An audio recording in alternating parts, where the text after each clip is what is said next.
Thank you. So good morning, everyone. I'm Dr. Chaitali Bhattacharya. I'm the Principal Science Officer in IUSSTF. And on behalf of Department of Biotechnology, Indo-US Science and Technology Forum, and WinStep Forward, I welcome you all for this 1-hour webinar. Our agenda is very, very full today. So without wasting any time, I would request Dr. Sanjay Mishra, Scientist H, Department of Biotechnology, to kindly give your welcome remarks, sir.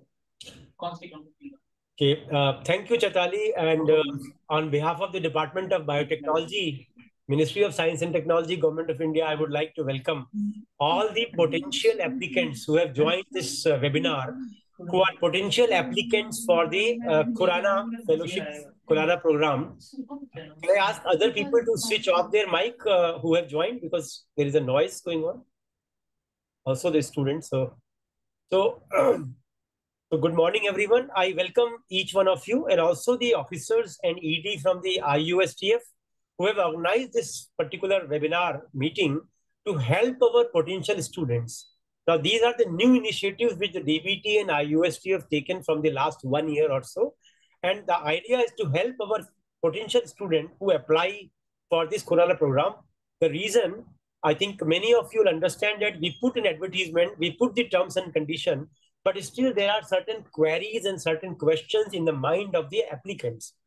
So we thought to start this new initiative where we can have an open house webinar or discussion, and primarily to help the student if they have any issues in the filling of their forms or certain situations where they would like to ask questions with IUSSTF and DBT about this program before they submit their application.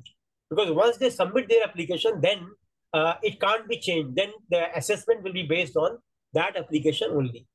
So I think in very short, today's meeting is primarily to have the listening these students and potential candidates, not so much from my side or from the IUSSTF side. So I welcome all of you, and I wish a successful discussion, so that the idea is that the potential applicants, I'm very happy that more than 300 students have joined, that you fill up your form meticulously, you fill up all the information, you write a good project proposal or whatever your plan is there for within to impress upon. And I wish you good luck, that you are success, you get success in this very competitive fellowship to visit the US, the top institutions and labs to improve upon your research understanding. And my last line will be that in the audience, especially for students, I would like to say that this program is primarily intended to give you exposure of the best scientific practices and research in the US labs and institution. So please apply only if you intend to make a career into research career. If your intention and if you are not sure, then probably you will not be doing a good service to the nation and yourself. That if you do not intend to go into academics or research into these areas, and then if you are willing to apply just for the sake of having 2 months or 3 months of experience in the US. So that is my, I will say a very hard truth. I would like, or the Government of India would like, IUSSTF would like to select those candidates who have a passion, who has a desire to become next Khuranas, to become scientists, researchers, and solve the problems of humanities. So with these words, I'll thank, and I'll be available throughout the session. And thank you very much. I hand over back to the IUSSTF. Thank you, sir. Thank you for the very motivating, warm starting point. I'm sure the students are getting, kind of charged up with their application portal now. With this, I would request Dr. Nisha Mendiratta, Executive Director, IUSSTF, to kindly share her thoughts and welcome remarks. Thank you. Thank you, Chaitali. And very good morning to Dr. Mishra, all colleagues from DBT, IUSSTF, and all the scholars or applicants who are here today with us. I'm really very happy to see a huge group of people, students who have joined us today. That reflects the importance of the program. And I must say that together with DBT, IUSSTF have been running this program from the past 15 years. And we have been receiving overwhelming response, not only in terms of the applications, but also later on, whosoever has been selected under the program, they have really made a good mark, and the selection process is very rigorous. I think that's what I want to just mention here to all the students who are here. The format, whatever has been designed, it has been designed just to see the potential of each one of you and your interest, and in what manner you're going to utilize this particular opportunity if it is provided. So these are the broad three things in which I feel that all of you are working in this area, and this program is meant for biotechnology field, in which undergraduate and postgraduate students and allied fields.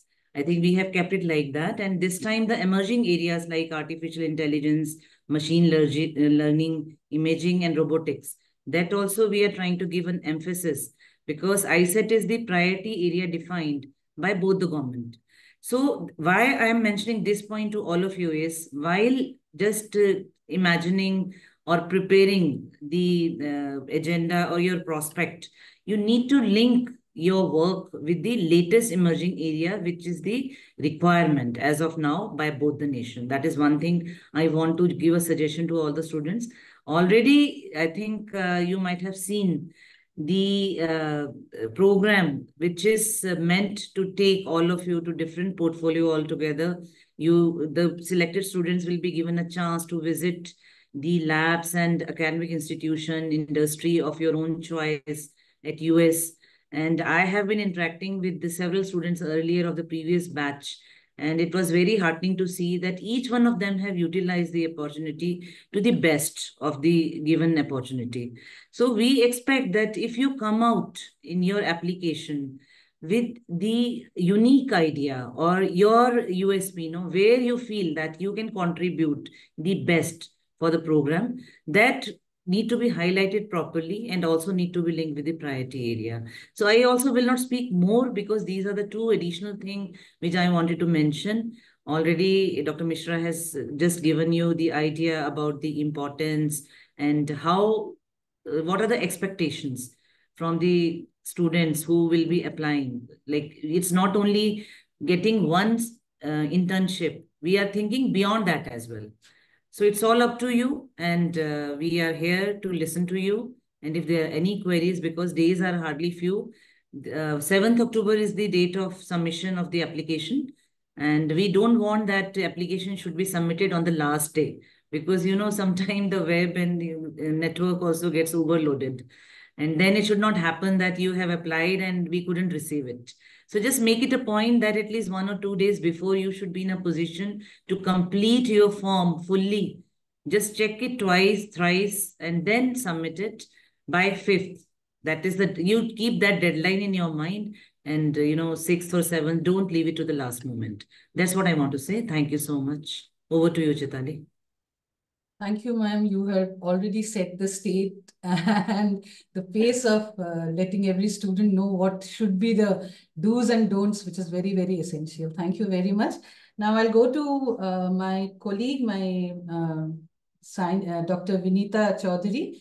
She's Scientist E in Department of Biotechnology. She'll brief you all about the organization and what are the roles and responsibilities of this organization while running this program. Over to you, Dr. Chaudhary. Thank you so much, Dr. Chaitali, and I would like to say hello to all our applicants and good morning to all our colleagues at DBT as well as IUSSTF and our applicants. Very warm welcome to all of you. Before I miss going to our main topic, roles and responsibilities, I just would like to brief you some of the important aspects of this program. We have started from the department this program way back in 2008. In collaboration with IUSSTF. And the major vision of this program was to foster our Indian scholars, to support them hands-on training, as well as to facilitate them in terms of their basic understanding about the research experience at leading US universities. Particularly, this fellowship was for 10 to 12 weeks. So this is the major objective. With that aim only, we have started. And it's very appreciable that we have started in the name of, with the honor of Dr. Khorana, who won the Nobel Prize in 1968. So this is giving a very prestigious name to this program actually.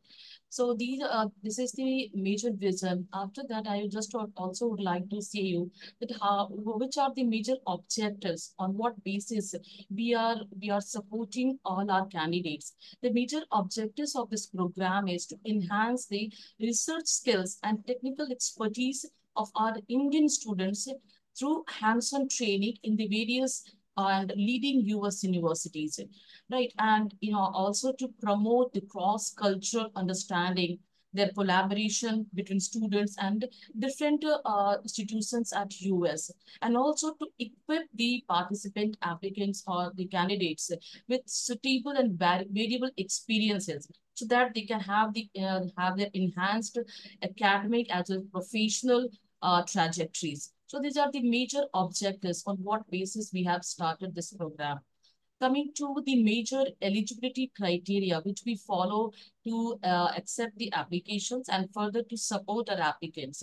The major eligibility criteria is to the student, the candidate must be from India. Only Indian students can be supported under our program.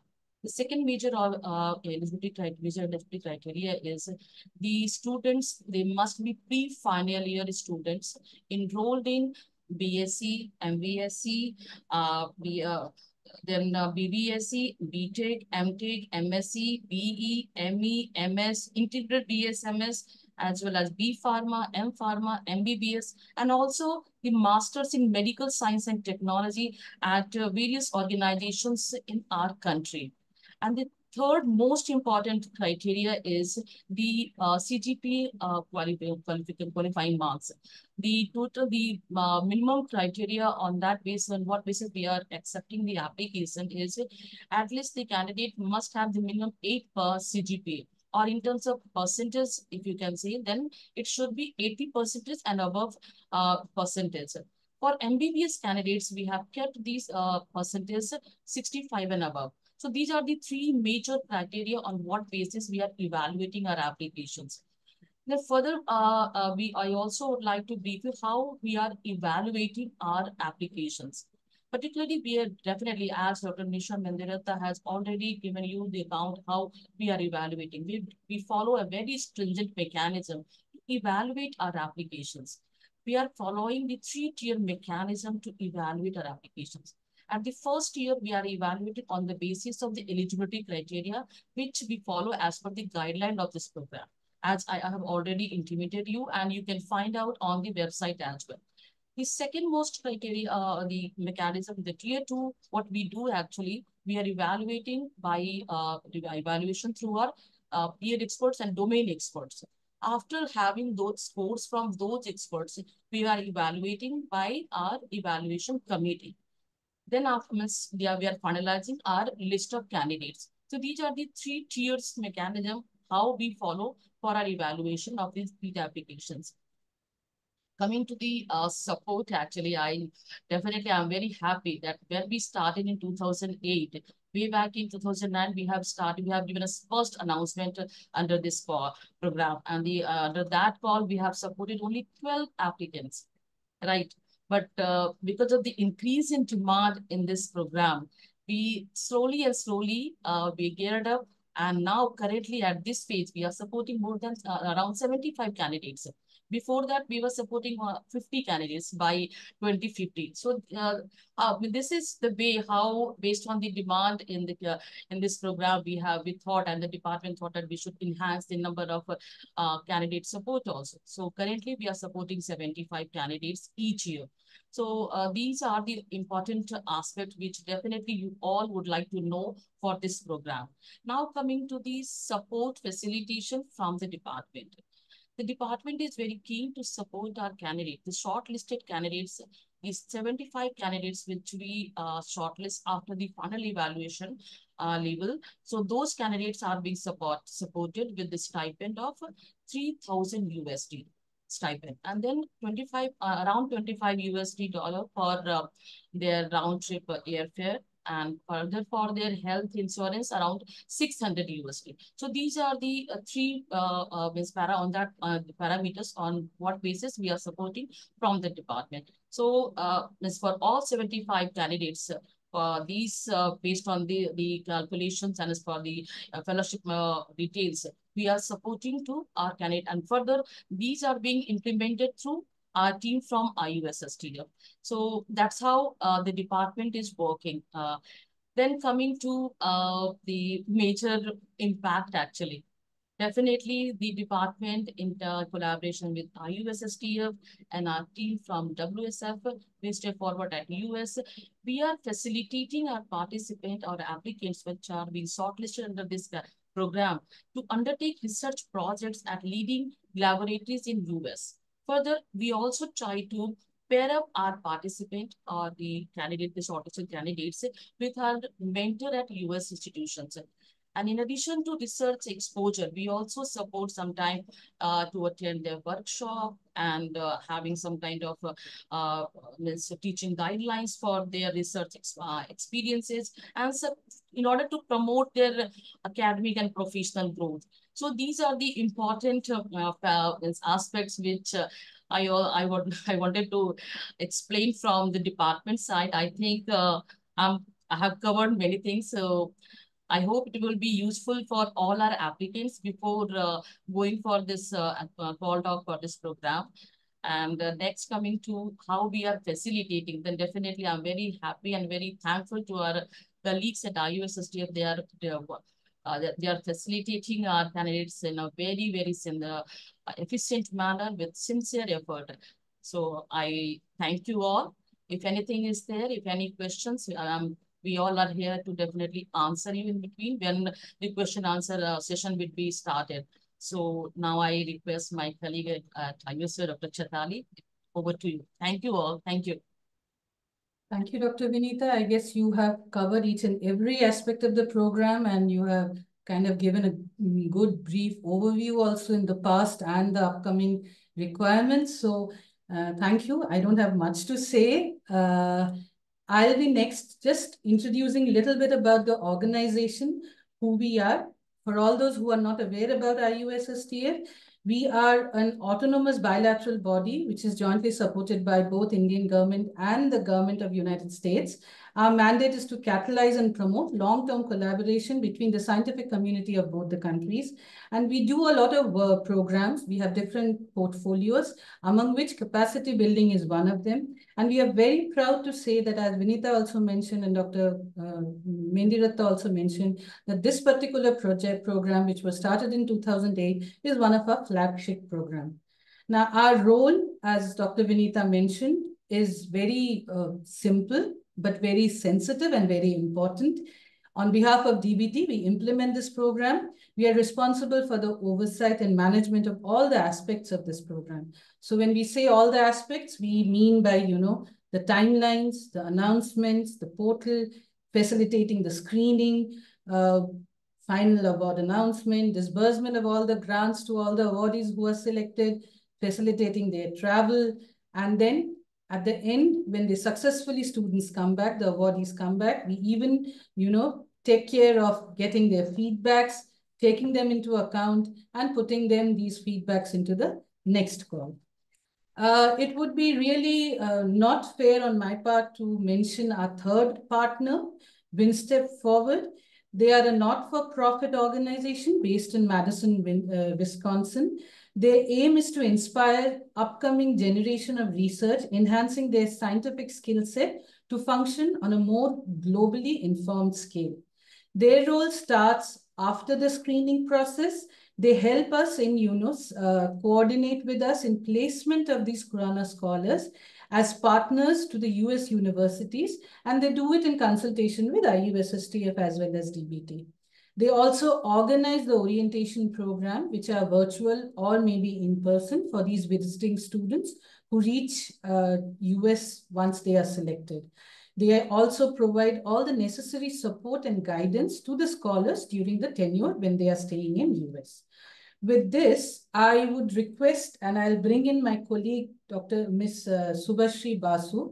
She will help you in walking us through with the portal.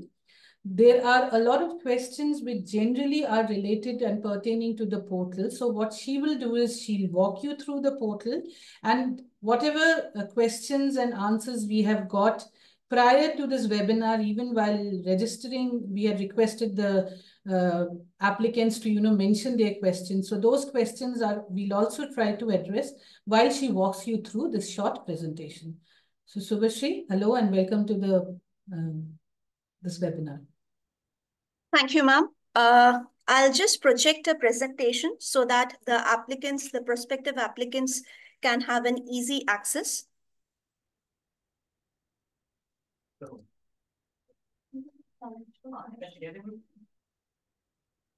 I hope the screen is visible. Yeah. The most awaited part was for the applicants was to know about the application process. The eligibility criteria has largely been covered by Dr. Vinita. Just to add on to it, which was not covered, was that this time the preference will be given to students without a prior international research experience. And this Khorana internship is for a tenure of 10 to 12 weeks. So many of the applicants were inquiring about the tentative start date of the program. So annually, like what is usually done is during the summer vacations. So from May to July, for a period of 10 to 12 weeks, the selected students will be availing the internship.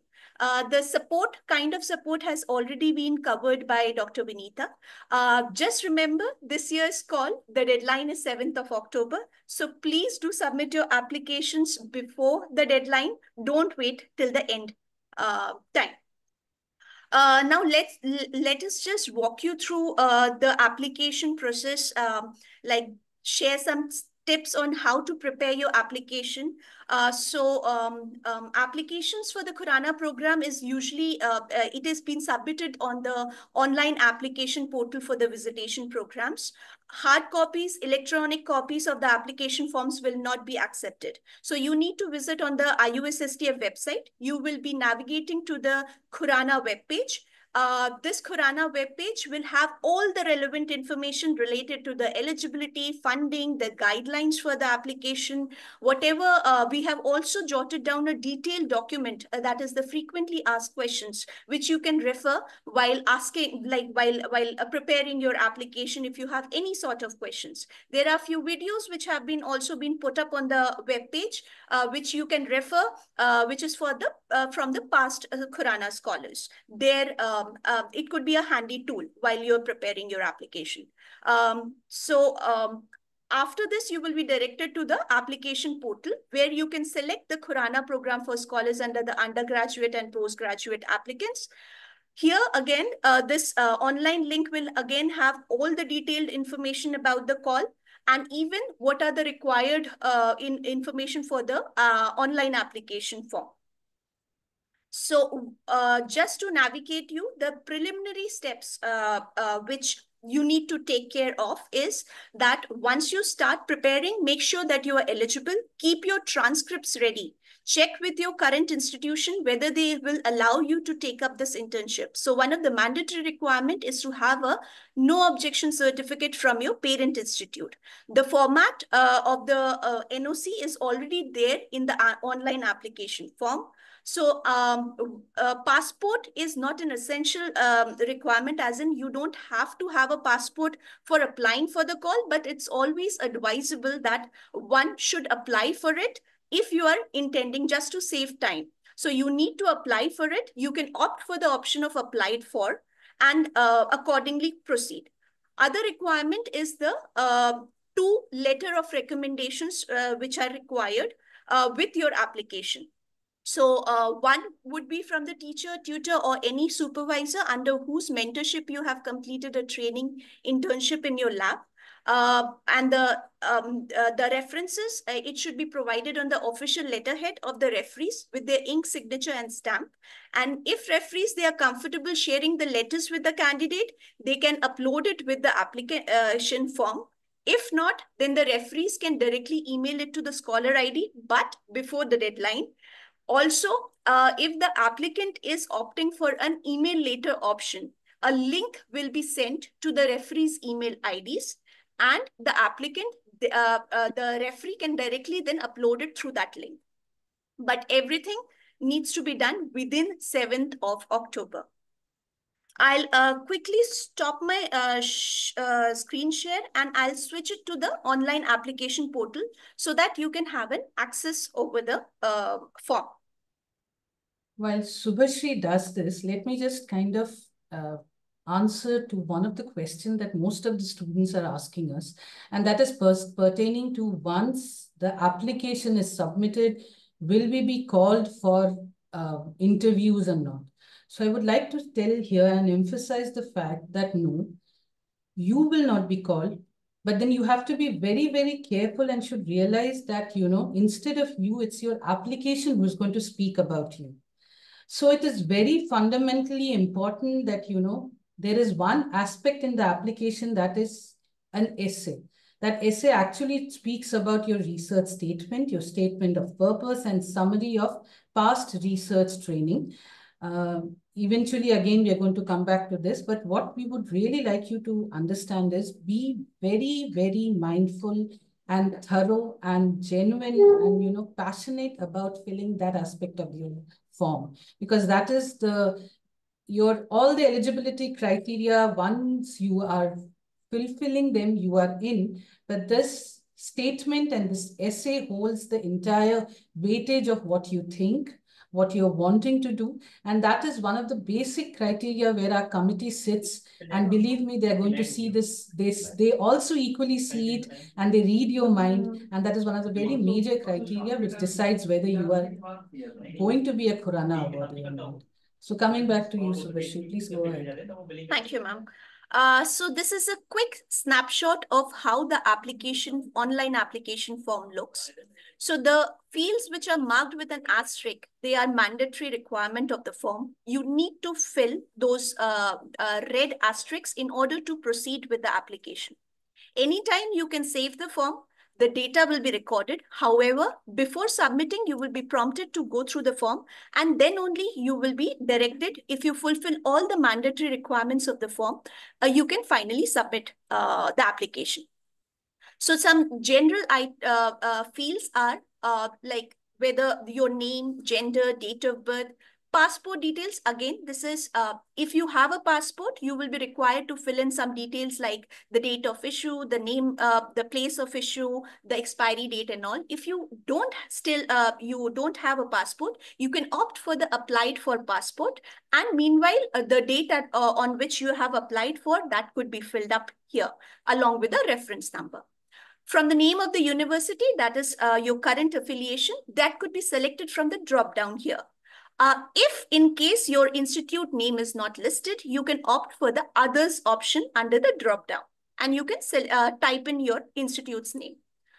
Going on, we have the address, major field of study, the degree program. This is as per the eligibility criteria of the program. So the drop down here will let you select whichever course you are currently pursuing, and accordingly you can select that program.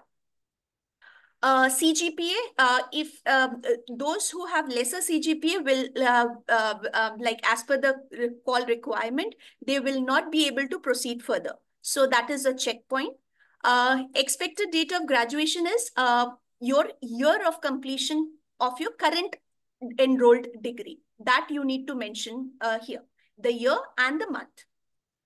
Academic record, this will have in a chronological order. You don't need to attach any 10th or 12th certificate, mark sheets and all. What we require is the latest mark sheet of your current enrolled degree. Then the point number 14, 15, 16 are the 3 essays which Dr. Chitali was referring to, which actually holds a lot of weightage in order to like go through your, the committee to go through your application. We will come on to the detailed part of the essays little bit later. Referees, these two have already been covered, as in we need 2 recommendation letters. You can fill in the details of your referees here. The email ID, you need to write it very correctly. Otherwise, the link will not be sent to that email ID. So the applicants are requested to cross-check the email ID while you are filling it up for the referees. This is the format which is given for the no objection certificate, which needs to be given, without which you cannot proceed further. So this has to be on the official, the guidelines is written here that it should be from the head of the institute or the department. It should have an official seal. It should be on the official letterhead of the parent institute, and sign and signatures. These are the supporting documents which needs to be uploaded along with the online form. The recos, if you opt for the email later option as conveyed, the link will be sent directly to the referees. So this is all for the online application portal.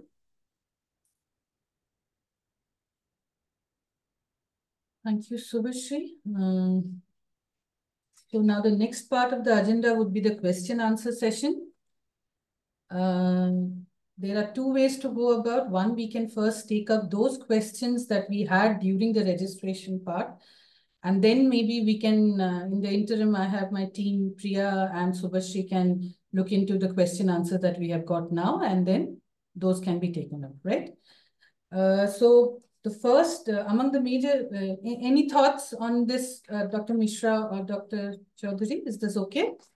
Yeah, Dr. Chitali, it's fine. I can see that almost 14 questions have already been asked in our chat session. So maybe we can take up those questions also. And in between, if any of the attendees are also wanted to have ask any question, then maybe we can let's give them one opportunity or chance also to them. We'll be asking them. We have requested all of them to put their questions in the chat box. Otherwise, it would be very difficult to kind of, so whatever questions they're putting in the chat box, we'll try and answer them. One of the criteria among the questions that when they had registered, as I said, there were a lot of questions along with the registration. And there was a parameter where we had requested them that if you have any questions, please put them on records. So they did ask, and we categorized some of them into different subsets. So one of them was on the research proposals. A couple of people wanted to know how different is, the research statement or from the statement of purpose. There was some question which also said how specific should be the research statement be, broad areas or specific project proposal. As I said, what is the difference between research statement and an SOP? And how should students select research areas if they have interdisciplinary interest? So what I'll do is, first and foremost, I have a feeling that essay part which I'm talking about needs a little bit of more explanation from our end. So Subhashri, will you just kind of, respond to this research proposal and research statement? What was our thought process when we had designed the form? Sure. So the three essays which we are asking the applicants to fill in is the research statement, statement of purpose, and the research experience. They will be the key components of your application. So use them to showcase, what is good in your application. So while there is a generous word limit on conveying your interests and goals, clearly and try to concise them. Research statement will define your research interests and explain what inspired them. Was it a talk, a personal experience, a problem you wanted to solve? Reflect on your academic journey and any significant experiences you had that shaped your interest. Share any preliminary ideas or observations related to your research you may have come across while you're reading journals or articles. The program does not fully expect to have a fully developed research plan, but rather what we want is to understand your thought process and how you want to approach these problems. Second, coming on to is the statement of purpose. This will highlight your long-term and short-term goals and explain how the Khorana program aligns with your ambitions. Outline how this opportunity will help you achieve your academic and career objectives. And lastly, summarize your past research experiences and training. You may highlight the lab techniques or skills you have learned, detail any research projects you have undertaken, mention any publications you were involved in or relevant internships that you have undertaken. This section showcases the skills and experiences you bring to the table. So that will help the committee to have an overall assessment of your application. Thank you, Subhashri. Dr. Mishra, if you are there, would you like to add on, because there's some questions on the eligibility criteria of the candidates, they're mostly asking whether, how do we select? So would you like to give a little bit of perspective from DBT and the committee side? Is Dr. Mishra there? Maybe Dr. Vinita, would you like to answer that? Yeah, definitely. Particularly when we ask about the evaluation, if how we are proceeding for. So basically that which already been is intimated by Subhasri, that how we are following the mechanism and how which kind of research proposal we would like to have from the applicants. Those are very, very important. And the emphasis of the committee is also on those 3 points, basically how the candidate is having such kind of research vision in terms of their expression. So that's a very, very important part of the applications, which is very much important on part of the research experts actually for which are being the part of our committee. So that's a major important part. And coming to the eligibility criteria, which Dr. Chaitali is mentioning here, as we have already mentioned, me and Subhasri, and even in the, if you can see the call doc, you can find the eligibility criteria.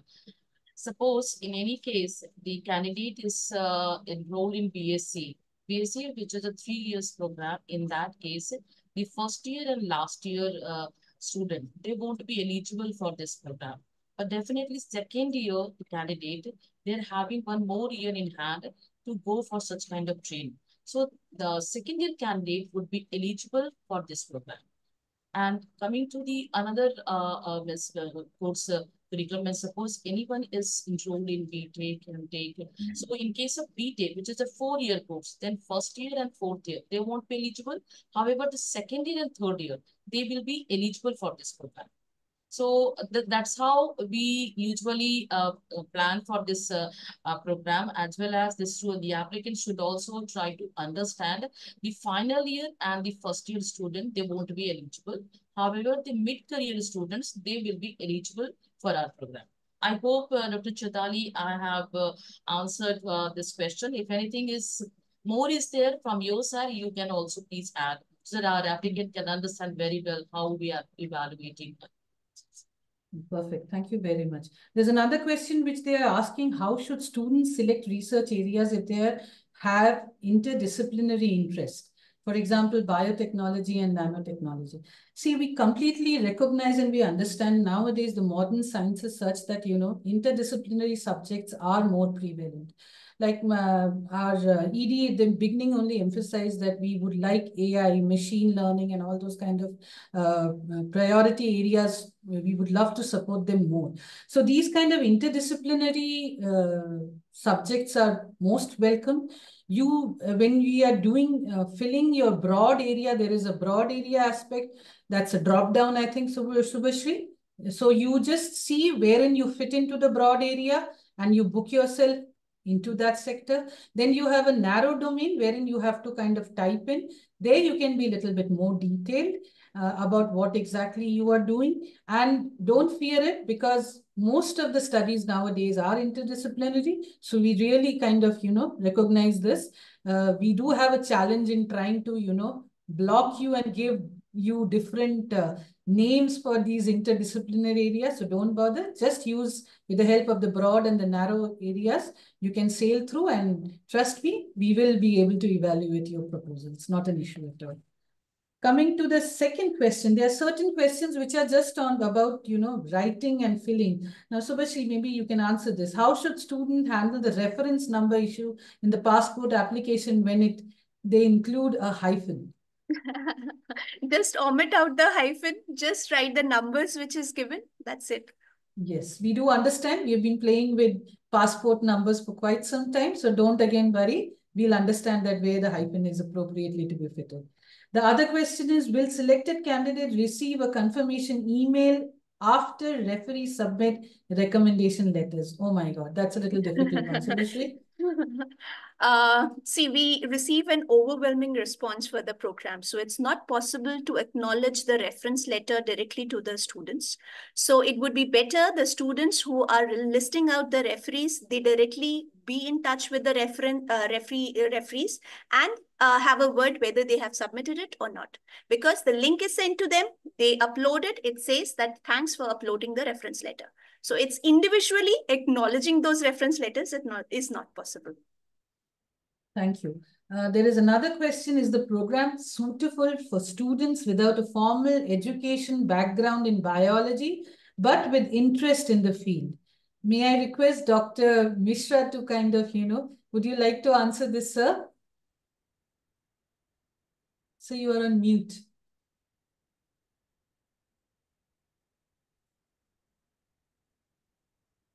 Sorry, what is the question? Can you say?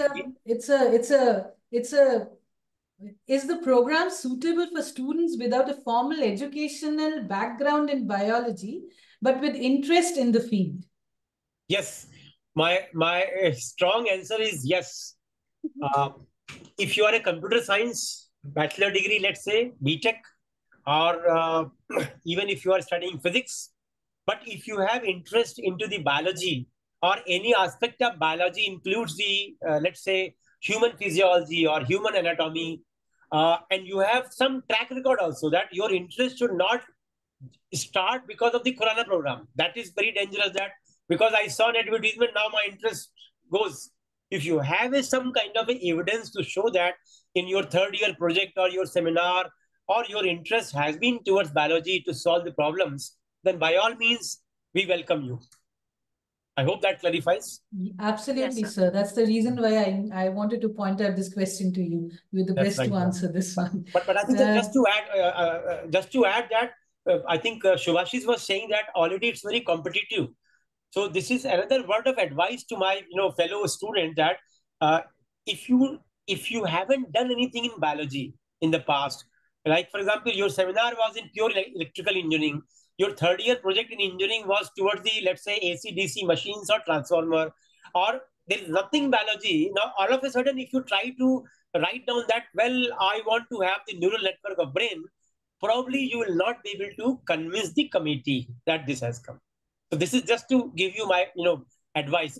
Unless you have some kind of a correspondence, you have done some seminar, or you have written an article, some sort of evidence must be attached to show that your interest. Okay. But anyway, I mean, there's no hard and fast that by all means you can apply, but this is just a word of advice based on the previous experience of the committee. Thank you. Thank you, sir. There are certain questions on the application process, Subhashri. One of them says, can we submit more than 2 letters of recommendation, and can external LORs be considered? I would say the programs clearly states we need 2 LORs. So it would be good if we have only 2 LORs, and external sources, no, because they don't know about the applicant. We want to take into consideration how strong you are for the Khorana program. So better to come the word directly from those who know you as an applicant. Absolutely. Second that, Subhashri. Now maybe Priya, will you just look into those questions which are now coming in? Are there anyone which you feel, while we can assure you that we are going to answer back to all of the program questions, but taking 59 questions at one time might be a little difficult. So Priya, can you just kind of grade and sort and see what we can address now? Yes, ma'am. I have quite a few. One is we've mentioned that there are 5 mentors that are to be listed in the application process. So if Subhashri can clarify as to, what is the criteria of mentioning them? Is an acceptance compulsory from them? Should they be listed according to their priority? Would IUSSTF interfere in the priority that is listed by the candidate? Because many candidates are expressing anxiety for the fact that they do want to go to a particular mentor, but what if IUSSTF, chooses another mentor from the list of 5? So Subhashri can answer that. Subhashri, I'll just start with it, and then maybe you can get into the flow of it, right? The first to answer the anxiety, we'll try and suppress this part. As we said, those 5 names are kind of their choices. So they are welcome to grade them as per their choices. Rather, we would want them to do that. We have also mentioned a fellow, Khorana fellow is a fellow unless and until the mentor approves and is willing to host that particular student in his or her lab. So do put those 5 names, and then we'll try our level best with the help of Winston Forward. If you have prior understanding or acceptance, that is also encouraging for us. If you do not have that, then also what we can try is, with the help of IUSSTF Forward, who is our partnering organization, we can reach out to them and see whether they are willing to take you as per your choice. Subhashri, anything I missed on? No, you have answered it very well, ma'am. No, It's Chaitali, just that... Yes, I want to ma'am. add one thing here. Sure, ma'am. Yeah, please. Actually, ma'am, you are not visible. Okay, just 1 minute. There are certain glitches here in my system. Just it is. I was just recalling one of the example which happened in the last call, and here with regard to the mentor, I want to just communicate to all the applicants to take it very seriously if they are proposing the name of any mentor or any university, and later on, if it is done, then they cannot back out. Because in one case it happened that, the student opted for another organization, maybe he got it from two places. And it was again in a it was not in good taste at all. For the host institute, for the professor, for the mentor who accepted the student. And then he refused another student, by giving his commitment to the student whom we had selected. So it has put us in a very embarrassing situation. We will not accept anything. If at all you are mentioning the name of any mentor, you should be very clear that if at all the chance is given, you have to go. You cannot refuse. That is, I am very clear about it, because it led to a very embarrassing situation from the host institution, and IUSSTF had to answer to the professor, to the university. I don't want that thing to be repeated in any call. So I am very sure about it, very clear about it. And please see to it that it is also communicated in the right spirit to all the applicants. Yeah. Thank you, ma'am. Thank you for reminding that. Yes, indeed. I mean, it's something that they should be mindful about, because they are supposed to be our brand ambassadors there. They cannot pick and choose. If one host has said yes, you have to value their acceptance. Yes, absolutely. Because the other mentor also, he has taken this student at the cost of another. He has refused 2 more students, just to take the selected one. So that becomes very delicate situation, very sensitive situation. We need to avoid that kind of a disastrous thing, in the beginning only. Yeah. Correct. So I think what Dr. Mendiratka is saying, my message to the student is very simple. First, this is a serious business. It's not that because email doesn't cost you, you try to shoot 20 emails, 20 universities, and then say yes to 5 and then decide and say no. No, this is not the correct way, because you are dealing with the foreign institution, especially it is sorry, is unethical. So please choose carefully based on your track record, your interests, your studies, and the research what is being done. Try to have only 1 or 2 in the initial, and make it very honestly that where is your choice. Once you have got the acceptance from one, do not try to have can I get it from MIT, can I get it from Harvard. So this is a bad I will say practice which has resulted in the past some kind of cases. Therefore my request will be that be honest, choose correctly 1 and 2, and inform clearly. Thank you, sir. Priya, is there any other? We do not have just 10 minutes remaining. So any other, maybe another 2 or 3 more vital questions which you feel is essential? I think they're clear about the support that IUSSTF and DBT provides them. But there are a lot of questions regarding who sponsors the accommodation, how can they get in touch with people there, because they don't know anybody there. This is their first time in the US. And what kind of an expenditure are they looking for apart from accommodation? Is there an amount that we can put through to them? Thank you, Priya. Dr. Mishra, sir, would you like to say something about it? I think I would like to add following. The DBT in IUSSTF provides you airfare and a stipend. So to be honest, it is the responsibility of the student or the fellow to look after the accommodation and all other expenses and all other logistics. However, in this process, IUSSTF has an arrangement with the IUSSTF Forward, which is a non-government, it's a foundation. They will try to help you out, but do not consider that it is the responsibility of the DBT, IUSSTF or IUSSTF to provide you a guaranteed place of the accommodation and guaranteed place. No, we try to help you out, but it is your choice if you can get it. We help you in giving you broad directions. but ultimately it is your choice. Second point, in the past, IUSSTF have a list of the previous Khorana scholars. I suppose it's on the website also. So the best option could be that you have to do your own research for accommodation and living and all sort of thing. But it is good idea for you also to connect the past Khorana scholars for their advice, especially if they have attended the same university or same city. They will be giving you the advice. I hope that clarifies.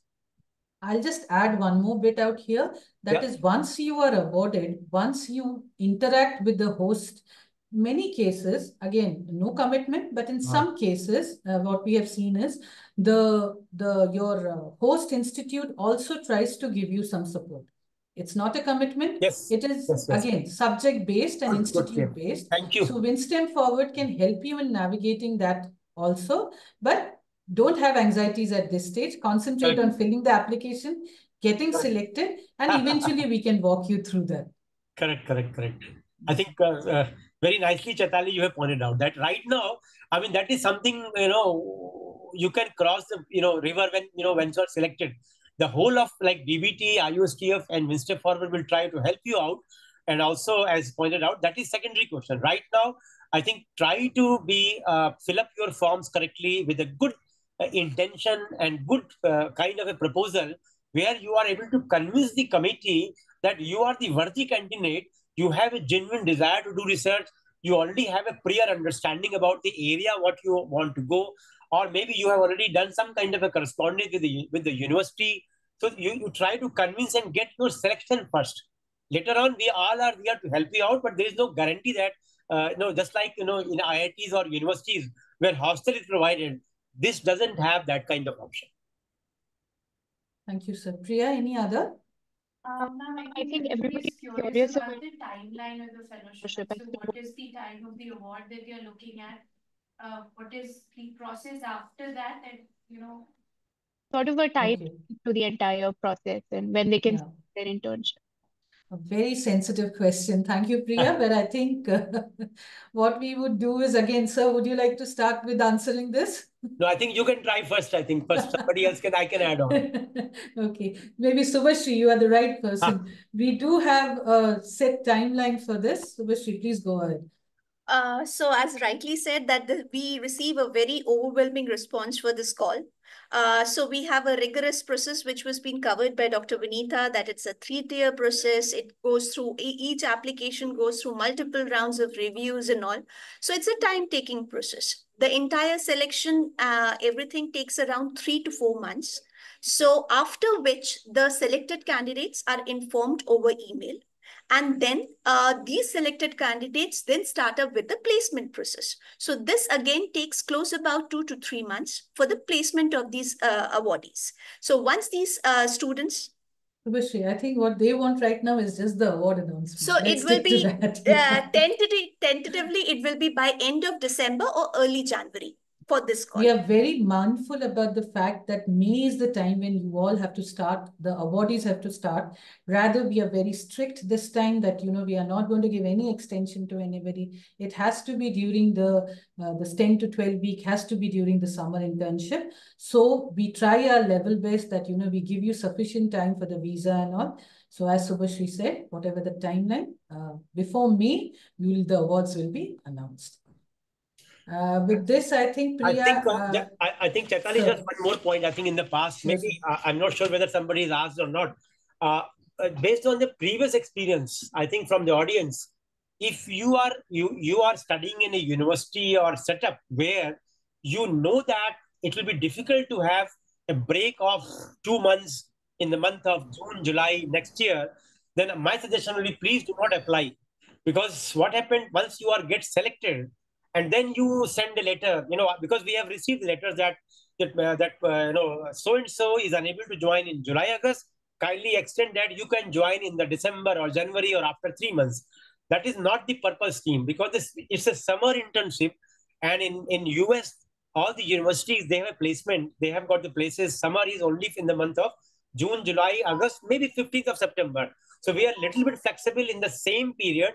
But if you expect that you get the chance and then you try to request that kindly transfer to me next year or after 6 months, then please do not apply. Especially for medical students, we want that more doctors, more veterinarians, more students, they should go. However, because of their commitments, sometimes it's difficult for them, especially like MD or MS student, that they cannot go for 3 months or 2 months time in this period. So unfortunately, I wish to take, but our hands are tied. We do not want to have it that you join anytime, anywhere. That is not possible. So please have your discussion. And if you are not free, then please don't apply. I mean, this is unfortunately. I also fully endorse this thing, what you are saying, Dr. Mishra, because the process is a real rigorous one, in which we have a very small team here at IUSSTF, and throughout these 3 to 4 months, which we see to it that the whole process is done, and that goes through several stages. And then if at the end we find that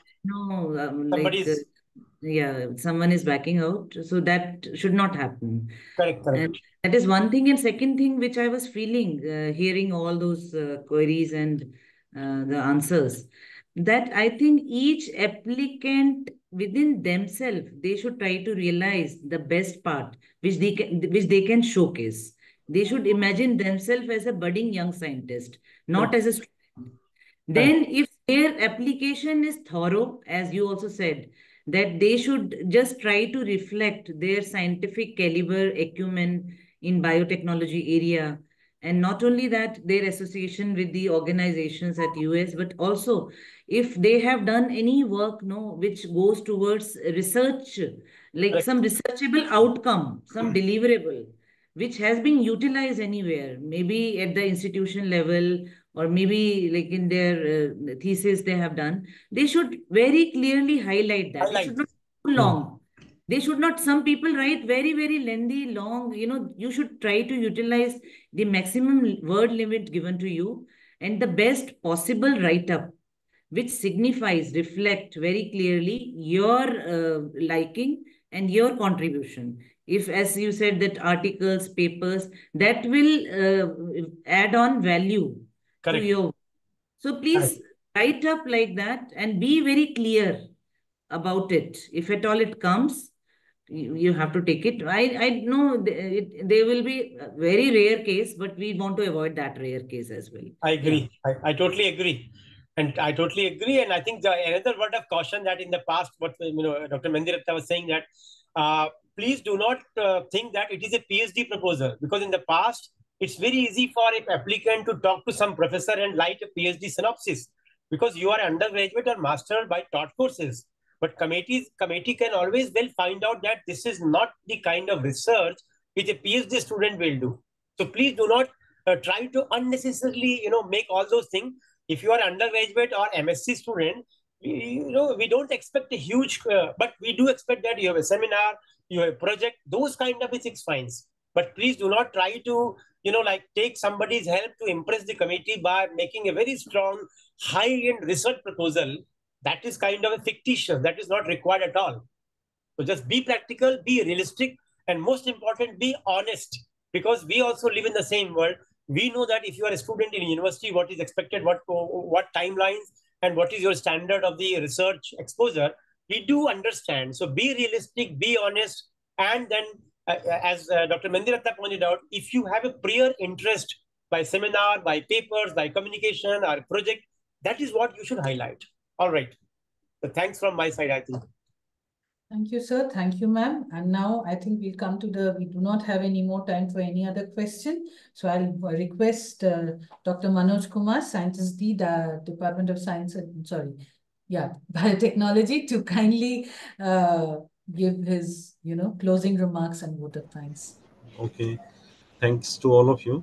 All the participants, a very best of luck to all of you. And this Khorana program for scholars is an exceptional opportunity for all the students to engage in the research and cross culture exchange actually, and it also help in fostering innovation and collaboration between the India and the US universities also. this initiative not only enhance the academic and professional development, but also strengthen the international scientific partnership in between these countries actually. So I would like to thanks all of you for participation, and thank you IUSSTF and all the speakers for making this event successful.